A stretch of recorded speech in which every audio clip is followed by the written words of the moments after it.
Did did you want to give a little introduction or just Well, open right I'll up say for word. public comment? How did you? Are they Yeah, coming on here or no? I Is think that- this is public comment day, so I think we'll give them a little, explain the rules and then let people ask the questions. If no one's asking any questions, we may have some of them in terms of, trying to elicit their opinions if they won't feel comfortable, stepping up and saying something.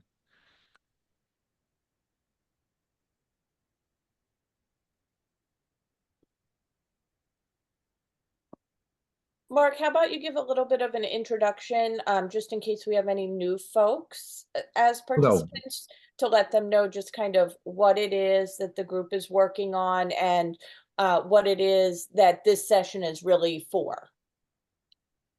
We'll follow that, Jen. Thank you.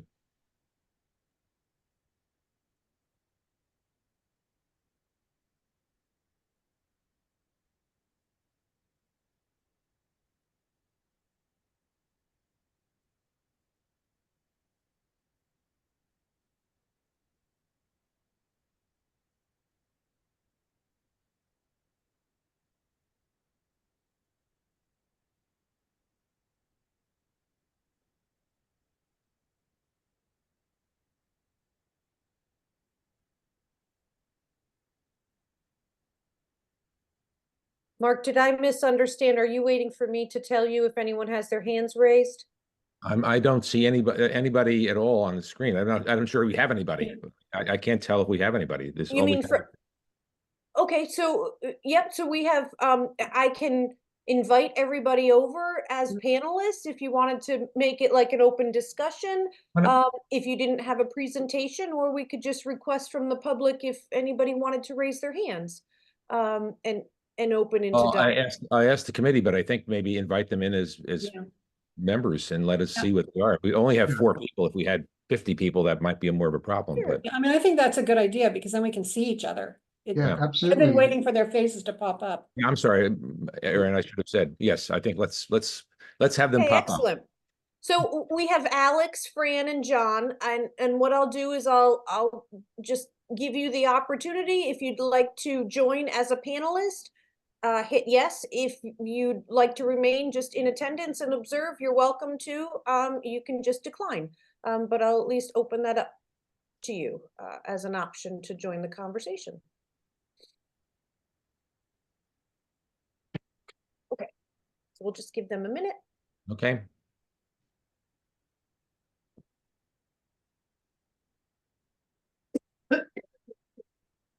Okay, so John will be rejoining and to open up for conversation. And then from there, you can, if you wanted to share Well, some let me of what you've just been up to.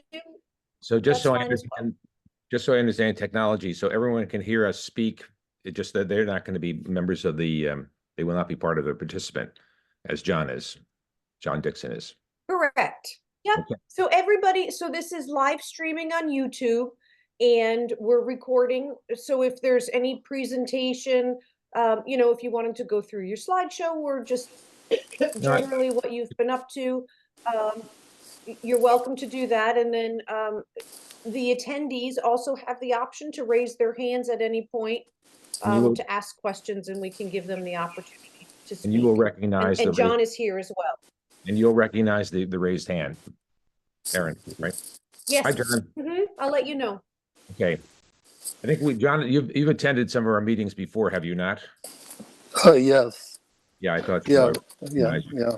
I'm not at all familiar with it. It seems like the committee's been working on the issues for some time. Well, let me give you a little background. Basically, the committee is a result of a study done by the town that was completed in 22. And part of that was a commitment by the town to increase the variety of housing in the amount of affordable housing in Madison, because we were facing what really is a crisis where the prices of the ability to find a place to live in Madison is increasingly difficult as the prices continue to rise, and the variety of options that people have in the town are diminishing. So the town took the commitment. The Board of Selectmen unanimously accepted the recommendations of the committee that worked on this, that completed their work in 22.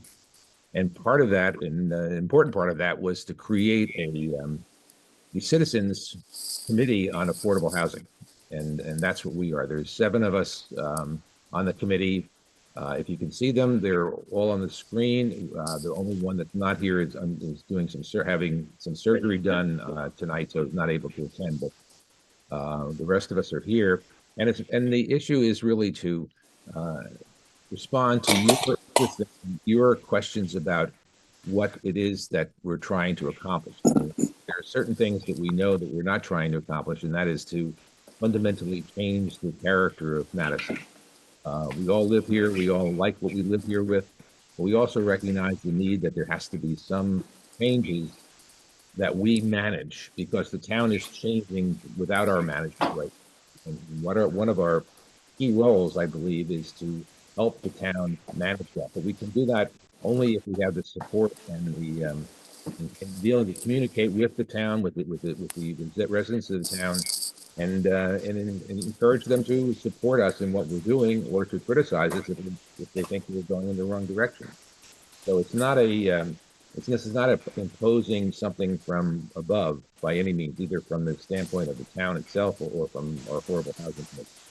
We, on the committee, believe that it is important that when Madison is addressing these issues, that they do with as much community input as possible. And we have committed now to having one of these meetings like this, either on Zoom or in person, on the weekend, on weeknight, weekday, over the next several months, to give people an opportunity to hear more about what we're doing, and then also to be able to communicate their feelings about what we're doing and what they think should be done. So that's for you, and for the other several people that are not showing up on the screen here. I'd like to ask you, I mean, what is it, the reason that you're attending these meetings? Are you just trying to learn more about what we're doing, or do you have some concerns that we should be thinking about and addressing? I'm interested in affordable housing, and so it's more a general interest, and trying to find out what the thought process is that the committee is into, and if there are any general notions of what direction you think you need to go in order to accomplish something significant. Mm-hmm. Now, how long has the committee been together? We were formed officially at the end of 22, and we've been working for the past year. We're in our second year of our appointment, if you will, but it's a 2-year appointment. We are still an ad hoc committee. We are not a regular commission in the town as yet. The Board of Selectmen has not gotten to the point of making us into a regular commission. But our function is not to legislate anything. Our function is to form the boards, the finance committee, the finance board, the Board of Selectmen, zoning laws and such, about what we've learned and what can be done in the town to facilitate the idea of making it Madison a little bit more affordable. There's some issues. One of them is state law, which requires each town to have at least 10% of their housing built according to a income restricted housing, if you will. So one of the things that we focus on is this thing called 830G, which is this law. We have in town right now only under 2% of our housing is considered to be deed restricted affordable, and that's mostly Concord Meadows housing, and that's 90% of the affordable housing that we have in town. We also are looking at affordable. We were looking at affordable from that standpoint for sure, and that we need to build more or make available more of deed restricted housing so that people making less than 80% of the area median income, which I'm not going to get this exactly right, but I think it's $111,000, $113,000. If you make less than 80% of that, you become eligible for some kind of affordable housing under these deed restrictions. There is some of it that exists in town, and the largest new units are being built on Cottage Road in the east end of town. I'm sorry. No, it's east end of town. And I believe there's like 20, Aaron, help me, 23 units that will be affordable. You're muted. Sorry, I did that on purpose.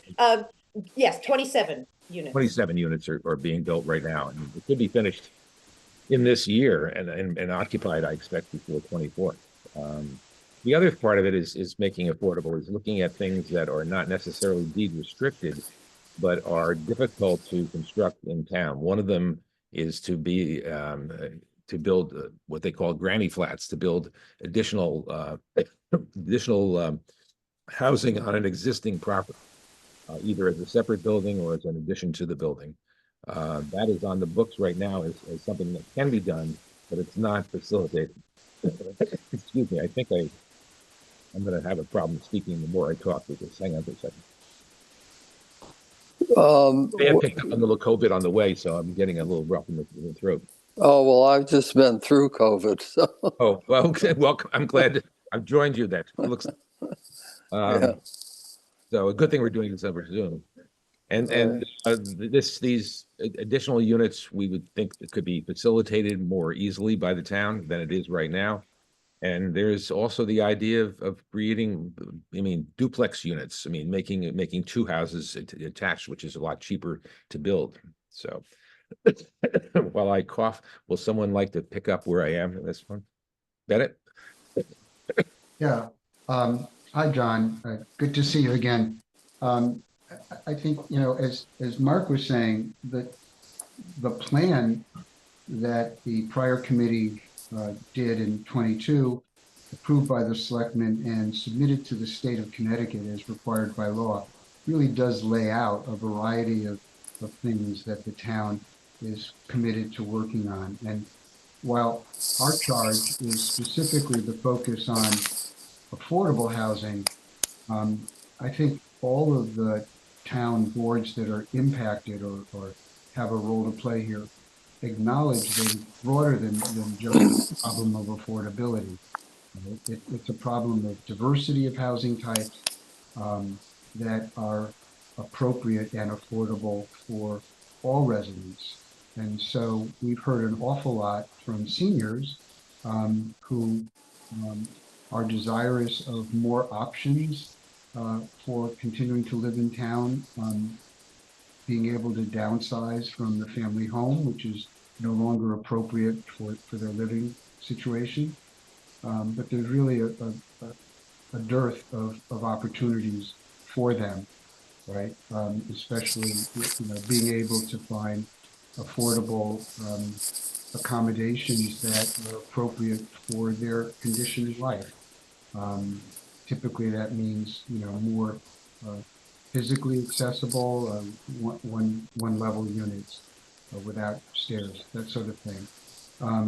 But we have the same kind of lack of opportunities for new families to come to town.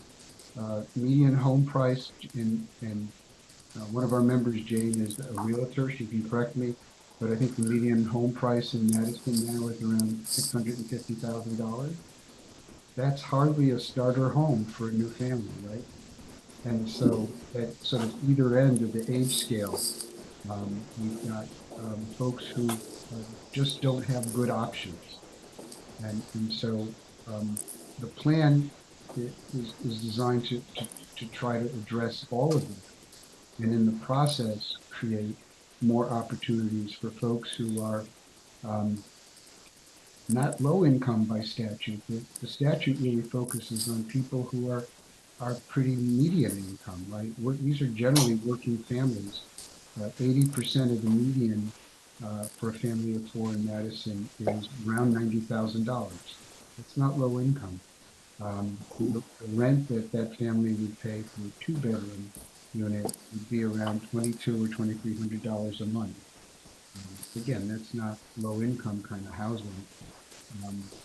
So I think that it's important to keep the affordable housing focus, but do it in the broader context of anything we do here to create more housing and more diverse types of housing is going to help solve the affordability problem. No, but what approximate, what's the approximate number of or percentage of affordable housing now? Well, under the state formula, less than 2% of our housing is deemed affordable. And that's a technical definition that reflects not only the price of the housing, but also whether it is what's called deed restricted, that is legally bound to remain affordable for a period of 40 years. That's what the state looks at when it counts and calculates the town's percentage of affordable housing. So we're under 2%, even with this new development coming online with the Wellington, we're going to be under 2%. Well under 2%, unfortunately. 10% is probably not an achievable number for a town like Madison or Guilford, these shoreline towns with very little infrastructure. But we could certainly do a lot better than we are right now. And I think that's our goal, is we're looking at concrete steps that we can take. It's going to be incremental, right? There's no magic bullet here that's going to solve this housing crisis. But there are a number of things we can do that over time will start to make a big difference. Yeah. Well, Okay, Francine, want to add anything to this? No, that's okay. I think John was going to say something. Go. Oh, okay, John. Let's see. Now I forgot.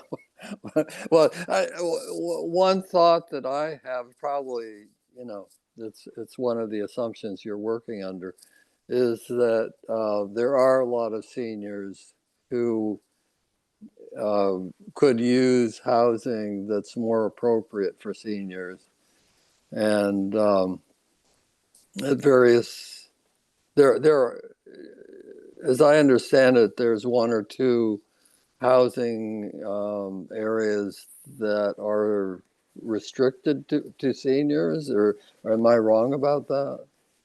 Concord Meadows is the one that's restricted to seniors. It's seniors and people who have disabilities. What's that called again? Concord Meadows. Oh, Concord Meadows, yeah. Okay. But it seems like a thought I've been having is that there are a lot of seniors that feel that they have homes that they can't leave because there's nothing appropriate that they can get, and that you'd open up more housing that is affordable by providing places that are more appropriate for seniors. Agreed. Yeah, exactly.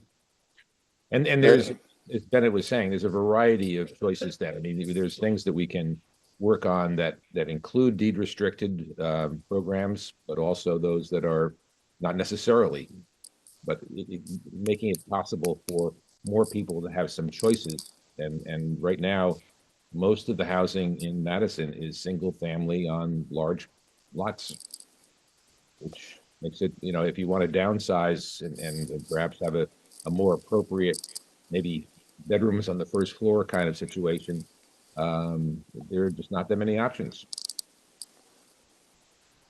Yeah, and when you have housing that's restricted to seniors, then that helps with the affordability also, because then seniors don't have to compete in housing that's restricted. Then seniors don't have to compete with everybody else. And so it makes it more affordable for seniors. Yes. Generally, when you have that. We want to give seniors more options, and we want to make it possible for younger people to join the community. Mhm. We're an aging community right now. I mean, this is what's happening right now is that the median age of the population is increasing. And Right. and that means that issues like how much are we willing to spend to support the schools when we don't have children in schools? I mean, those are issues that will go further as we look into this thing further. It's going to be the ability of the town to actually bring in younger people, younger families, getting them engaged in the community, volunteering for the fire department, for example, and also the idea of being able to give people who are employed in the town, the police, the fire, the schools, the teachers, maybe giving them an opportunity to move closer to their work rather than where there is right now, which is a lot of the teachers have long commutes to come to work. Now, to what extent? Okay, in building new affordable housing, I guess there's some ways that the housing can be preserved as affordable, but to what extent is the unaffordability just the competition price wise in the town? If I mean, it's hard to, generally speaking, with open housing, if you have a town that a lot of people want to live in, the prices are going to go up. Yes. And so how do you deal with that? How does the state's regulation deal with that? The state doesn't, but Jane, do you want to comment on this? Well, it's a broad topic, and you make some very good points. So you're talking to people who are on the Affordable Housing Committee here, but we are only one piece of a broad puzzle that the selectmen are looking at. And I do want to mention that on our committee are not only people who are volunteers, people who work for the town that are very involved in the senior center, social services, and as you know, the director of our P&Z. So kind of we're all working together to create a situation where there is more diverse housing overall. So what was mentioned earlier was accessory dwelling units as an example of that. So the town is looking into our zoning laws. Eventually things will be enhanced to help some of that situation, but it's not just the houses are all expensive. It's how do we create a diverse menu of housing to sort of satiate some of the desire for people to live here, and also how do we take care of people who excuse me, need something that is more affordable. So it's sort of a collective effort right now. And what we're hoping to do is to get more feedback from people like yourself, and also people who are in working families, and people who would like to move here to sort of, reflect back, the market conditions and how we can sort of help fill some of that gap. So this is all a very good conversation, and your feedback is really important to us. Yeah, I don't want to dominate. I thought that there were a few other people that. There are some others. Thank you for Someone that, named John. Fran Brady had their hand up, but I don't know what happened to that. Are they still there? Yeah, I'm still here. I'm still here. I'm still here. I just don't like seeing my hand by my head. Oh, why not? I don't know. What do you think, Fran? Do you have a question, or would you like to say something?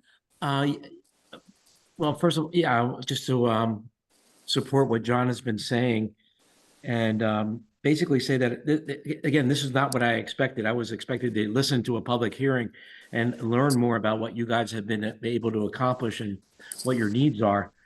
So I'm not sure if I'm going to add much more to the conversation, other than I would like to reiterate that the importance of what your work is doing. And thank you, by the way. Thank you so much for giving up your time and focusing on this very important issue. Many of us are so lucky to be in the position that we are.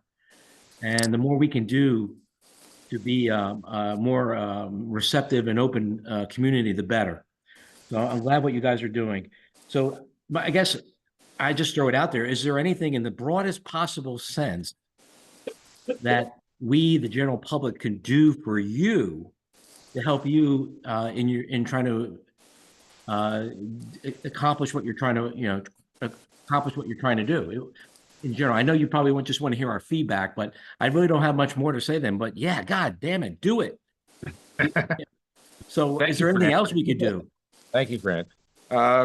Well, one thing you can do, I'll tell you, just, continue to talk to people. That when you talk to people, talk about the affordable housing issues. I mean, these are real issues that need to be dealt with. And we don't, as I said in the preliminary conversation, is that we need to be sure that we're not moving too far ahead of the community. We also want to be able to lead the community. We want to be able to lead that conversation as much as we possibly can. But seriously, just talking to people, talking about the issues of affordability. One of the things the headline we had on one of our earlier conversations like this was that Madison is changing, and it is changing. It's not like if we do nothing, everything will stay the same. No, if we do nothing, things will continue to change, and probably to a degree that we are not going to be happy with in the future. So we're sort of like working in the middle of that process right now. So I just want to add to that, Mark. I want the public should look at us as being in our research phase. We are researching, we are talking to as many people involved in affordable housing as possible, and we are searching for the most appropriate solution that will work here in Madison. And as part of that, we need as much input from the community as possible. So we didn't want to just go into an office and do all this research and come back a couple of years later and say, oh, this is what we think. And, oops, we didn't talk to the public. We want the public. It's an integral part of our research, and to get as much information as possible. And the more you guys talk about it, the more you're going to come up with different ideas to add to the data that we're putting together. I'm wondering how much is not in my backyard a problem for you, and what is your thoughts about how to overcome that? Well, people will want to know more about what it is affordable housing actually is. And I think when we present models as to what it can actually be, the not in my backyard is really going to kind of fade away, because it's not going to be offensive.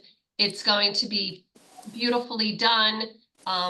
Like, this is Madison. We will make sure to try to maintain that natural beauty that is here, and going about it the right way, and working with certified, experienced developers and who are also teaching us about the whole affordable housing process. So I think once people understand what it is, the examples of what it is, and they understand that it really benefits the community and it will benefit them, I don't think it will be an issue. I would say, Fran, that it is an issue. Yeah.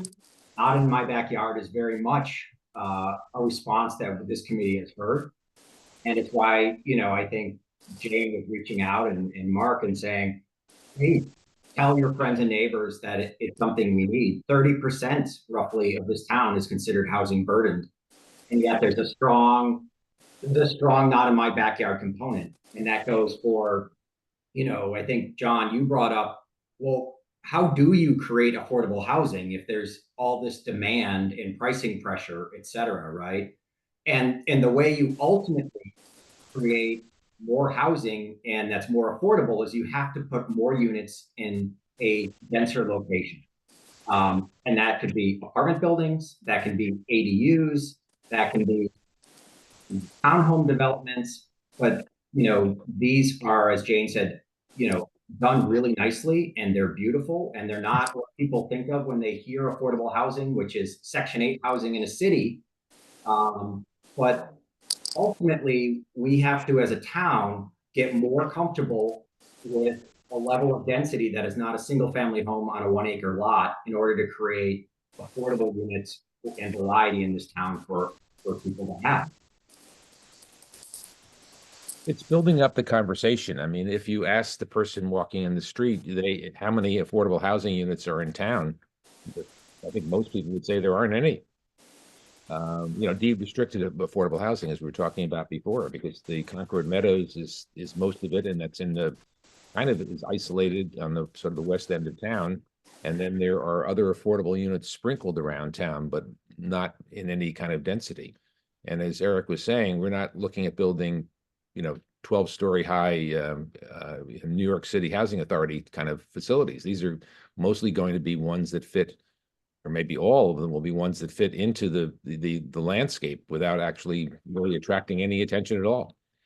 And the people that are moving into these facilities, as Bennett mentioned, are people that are really middle-class individuals with families and who work in the area and in fact may work in town, but have not been able to find the opportunity to actually own some property in town or even rent some property in town. So that's where it's a lot of it. It's not ignorance on the people. It's really a fact that the information has never really been. It's just not been a subject. People haven't talked about it, and so there's a lot of misinformation that people have, and that's where you get the NIMBY thing. I think is like, oh my God, I don't want this to happen in my town. Well, what are you talking about? Well, it's really not what you think it is. And we have actually examples of the housing that has been built around the state that, as far as anybody walking down the street would say, doesn't see it any distinguished from it's not distinguished from market rate housing. And that's one of the requirements, is that when you are building an affordable units in a facility, you cannot use inferior materials, and you can't furnish them in an inferior way. They have to be treated exactly the same way as the market rate, but they are affordable. Yeah. Fran, I really appreciate your offer of help. And I think what you've heard from my colleagues here is the main thing is to help broaden the dialogue and to share the information with folks who, for the most part, really don't have a good understanding and have justifiable fear that affordable housing is some horrible thing that's going to drive down their property values. And, it's incumbent on us to find ways to show people what affordable housing looks like today. We don't have a lot of it here, but we have some, like the Wellington is going to be an excellent example for people to see. But neighboring communities are a bit ahead of us, and there are things there that we can show people. We've talked to a fair number of developers, and in this climate, it's sort of paradoxical. In this high interest climate, they're much more amenable to working collaboratively with towns to come up with viable, affordable housing plans, because they can make money if they get the density, and that gives them the cash they need to have the subsidized units, right? So if they do a small development, say of 12 units, townhouses, right? Maybe it's two townhouses or 3 townhouses for a total of 12 units, and 30% of those are affordable, right?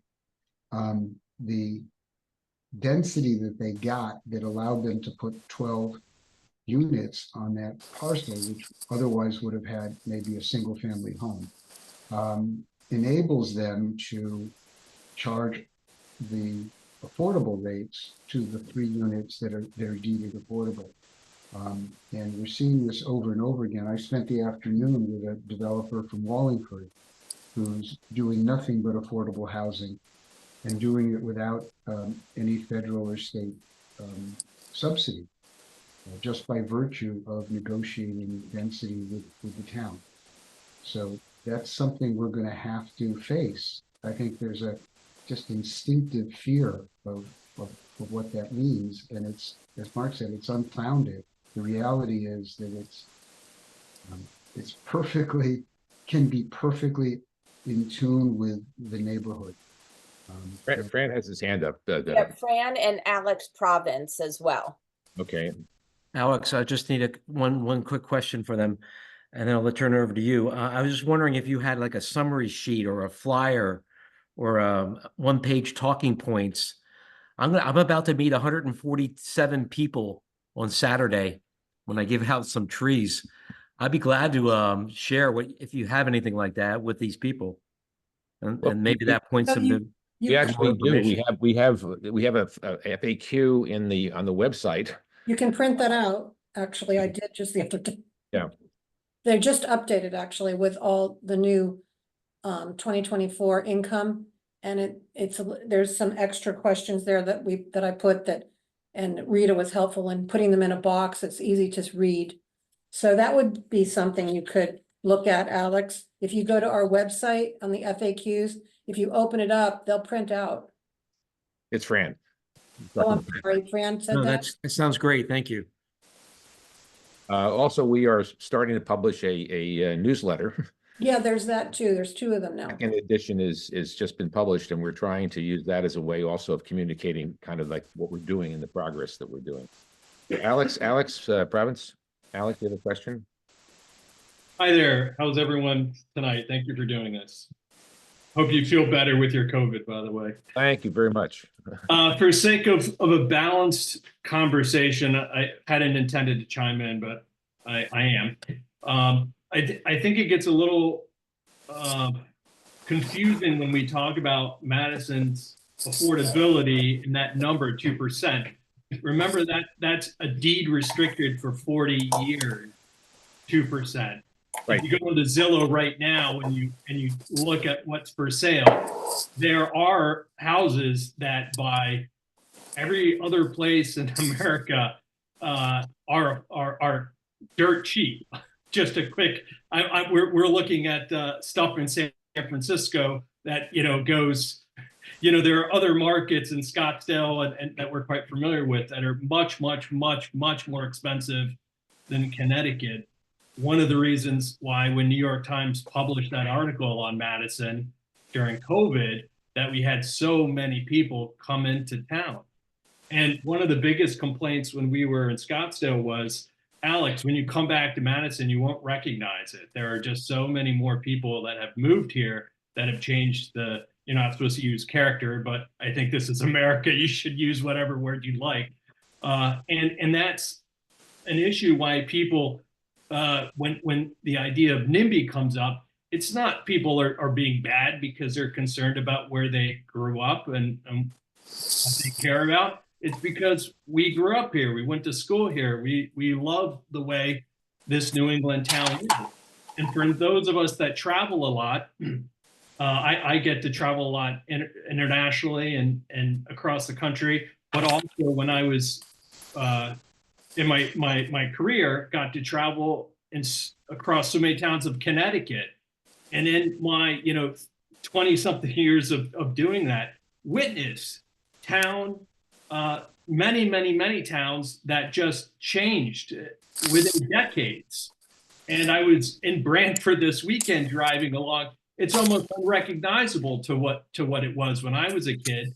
So people should be concerned that Madison is changing. And I know, I would like to see by raise of hands, how many people on this board grew up in Madison? Well, one. The one. So how many people grew up in a larger city? Me? No, I did. Okay, so how many people had septic, Yes. Mm-hmm. Yes. So few. So Madison doesn't have septic, sewer lines. We, so and if you're familiar with what a septic tank is, and I suspect a lot of people that have moved here from the city are not, it's a concrete tank that gets buried into the ground. And when you flush, all of it goes into a tank, and then the sludge settles and there's a secondary tank, and then these pipes that just sit on gravel, and this water just trickles into your backyard. So medications, anytime you urinate a medication, anything you flush down, all the stuff that people feel like they have to have for green lawns, all the little granules that people put down to kill grubs, it all has an effect on Madison, on what essentially is a small New England town. And people moved here for that reason. And it's, I think, an undeniable fact that if you look at the growth of Connecticut from New York City, it is marching in this direction. And there are those of us who want Madison to stay a small New England town because it's worth preserving. It's part of our history. It's worth preserving, Alex. I think the one question that you have to ask yourself is will it be preserved 10 years from now if we don't do anything about it? Because we're losing younger people, younger families. We're getting older and older people in here. Maybe they're, their houses, they're stuck in a house that they really can't find an alternative living condition. So why would it be a bad idea to have someone come in with a family and buy that house and let the senior person move into a smaller unit, which is much more comfortable and perhaps more appropriate for them?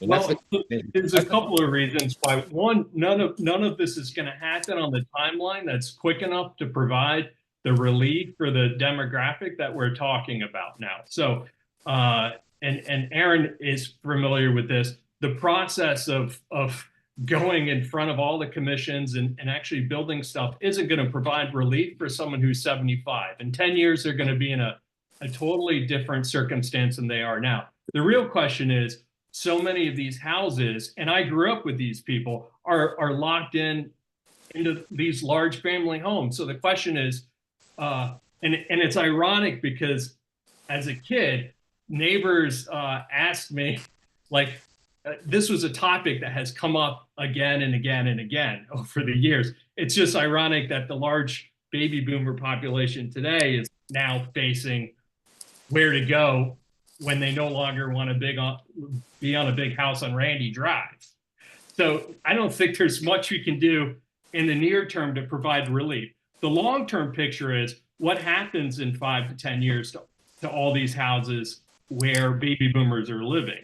And I mean, that's the crux of it. And then I think the other thing is you have realtors who are interested in inventory because that there's money to be made in building, certainly. But to say that the quality and character of town isn't going to change by adding density, you don't think we add more stop signs and stoplights and people are going to upgrade Joe's and all of that stuff?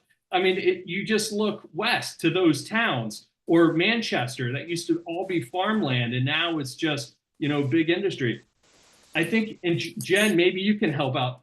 Part of this ties into the budget, where we're building big schools, and we need more people to help pay for this stuff. So there are so many political stuff. We also have a house in Hartford where no Luke Bronin, and so I follow Hartford politics. There are so many moving pieces to this discussion that we have to be sensitive to. And I don't know I was hoping some of them would come up tonight. Alex, could I maybe just, Francine Larson. So I moved to Madison 20 years ago this year. I've spent Albany, New York, Southern California, most of my life, 30 years living in Pittsburgh. So I never lived in a small town like this. And in the 20 years that I've been here, you talk about the complexion of the town changing. And I've become exposed to the ethos of a place like Madison, where you ask the question, well, how many of you grew up here. And so almost none of us. So interestingly though, you say, well, we don't want the town to change. But in the 20 years I've lived here, and I live on East Wharf Road, I have seen dramatic change, and it has nothing to do with affordable housing. So as house after house on Middle Beach Road gets bought, and some people have enough money to buy 2 lots, what was very charming house after house after house on Middle Beach Road, just for example, is now some houses are enormous. They're huge. And when I look at that, and I'm going to say to myself, oh my God, I'm becoming like a Madison person.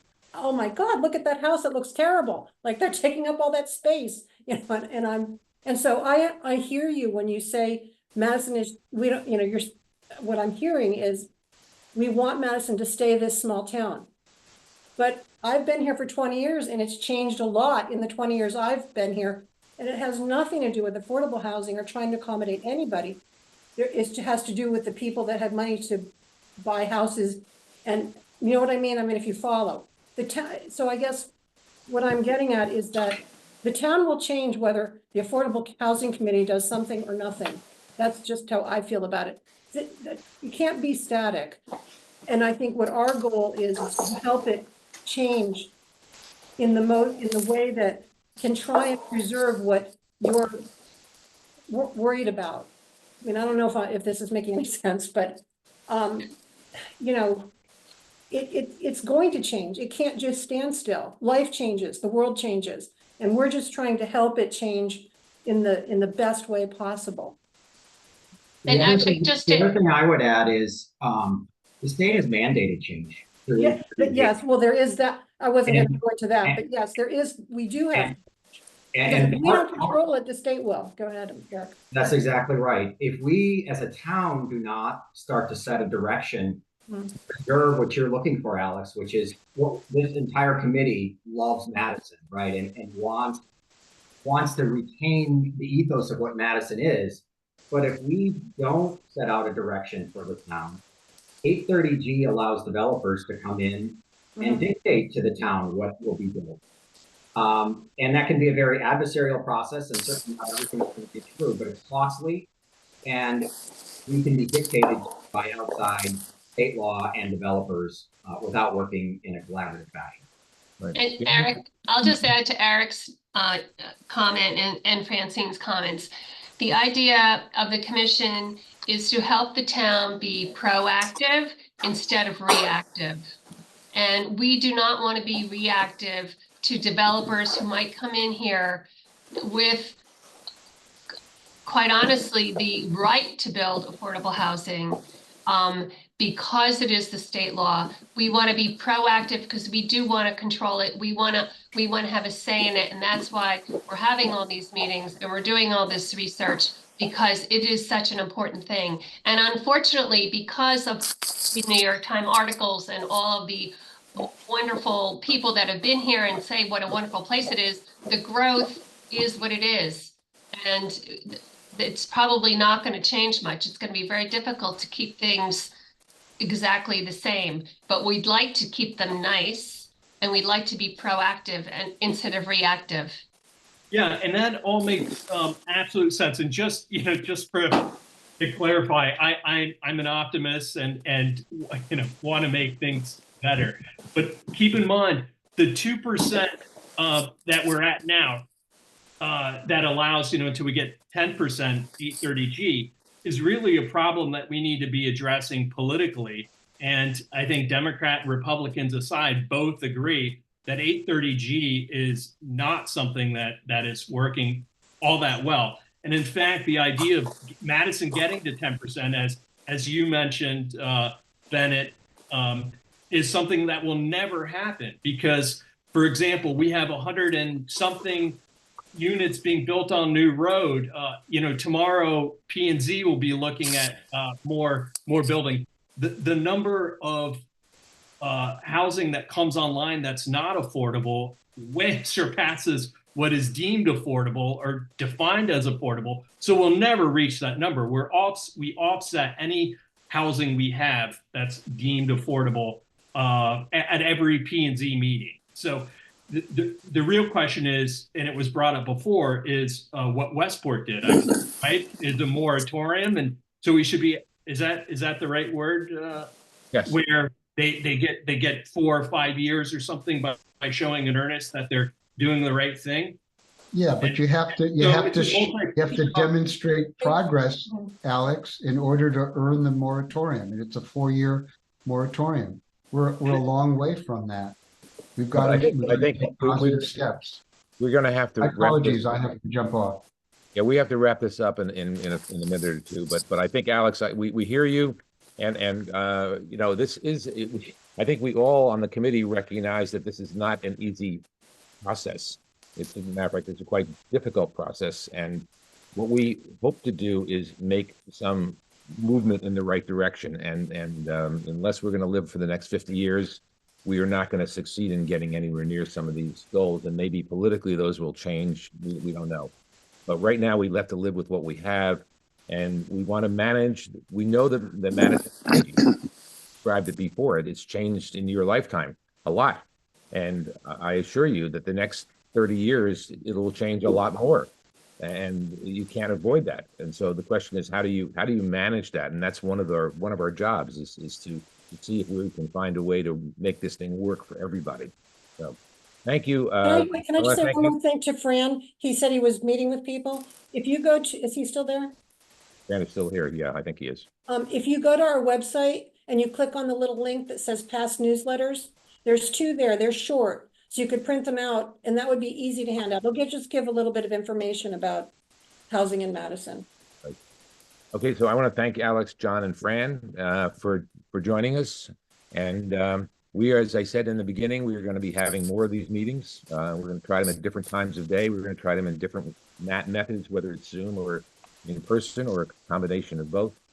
So if you are interested in following us, go to the town website, look under Ad Hoc Affordable Housing Committee. You'll see all the information that we have collected so far and where we're going, as well as the minutes of our meetings, if you would like to follow that, which could be also very boring. Let's thank you again, and we're going to shut off now at 7 o'clock. Thank you very much. Thank you. Thank you. Thank you for volunteering. Yeah.